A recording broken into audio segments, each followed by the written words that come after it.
So this is Dan at Blue Dog Farms, head cowologist, and I'm spreading dirt on our yard again.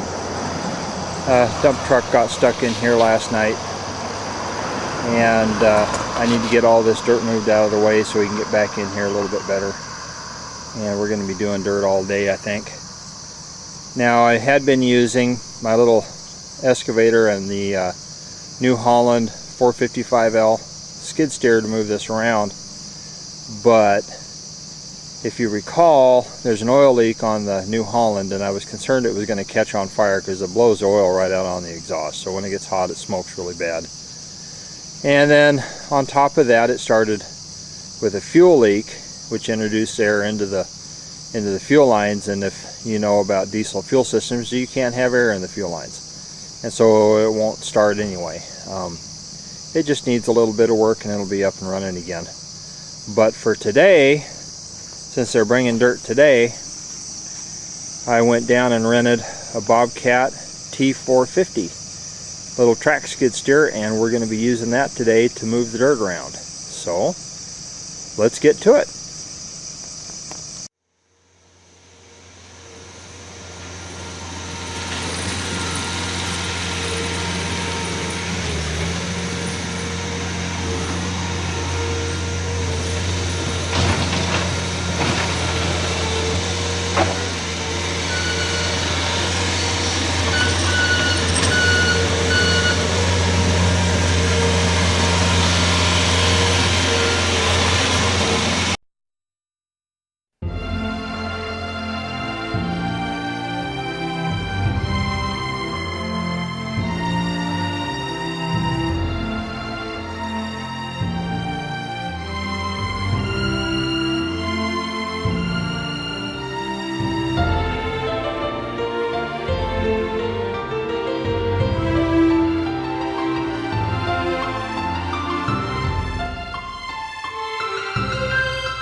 Alright, so it's been pretty leveled since it used to be kind of a swampy mess and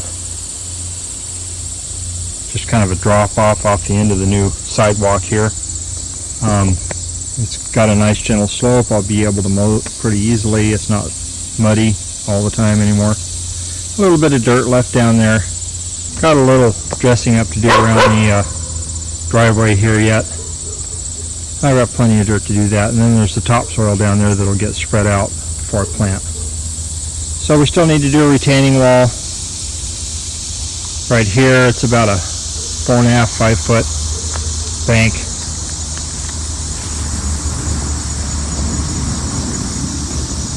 And then there's the matter of the wet area over here. This is going to get a little concrete ramp. Oh, stop barking at me. Well, it's barking at me. Little concrete ramp there, so there's not a big hump to get over. And our well's running over. It's been a wet year. And this is water running at the top of our well. And I put in this little 2-inch PVC pipe down here. I can't really see it. But anyway, it is down there. Water is running out of here to the spring house. It's just temporary until I can get the proper drain in place. I also put in a bigger piece over here, mostly because I didn't have another small piece. And as you can see, it's running water too. And that's just coming from over here out of the hillside. Unfortunately, there's still water ponding up right here in my ditch area where I buried the conduit for the standby generator that's up at the barn. I don't have the conduit complete. See the open hole right there? Trying to get the rest of the garage done before I get this, but I definitely want to get this before winter. So if we lose electricity, I can use the generator. There's, I've got a 2-inch conduit, electrical conduit headed up to the barn. And that's the cause of this ponding down here. It's going to be a little inconvenient. This needs to be dressed up a little bit, but we'll get it to work eventually. So, on we go with our yard exploits. And we'll see you next time.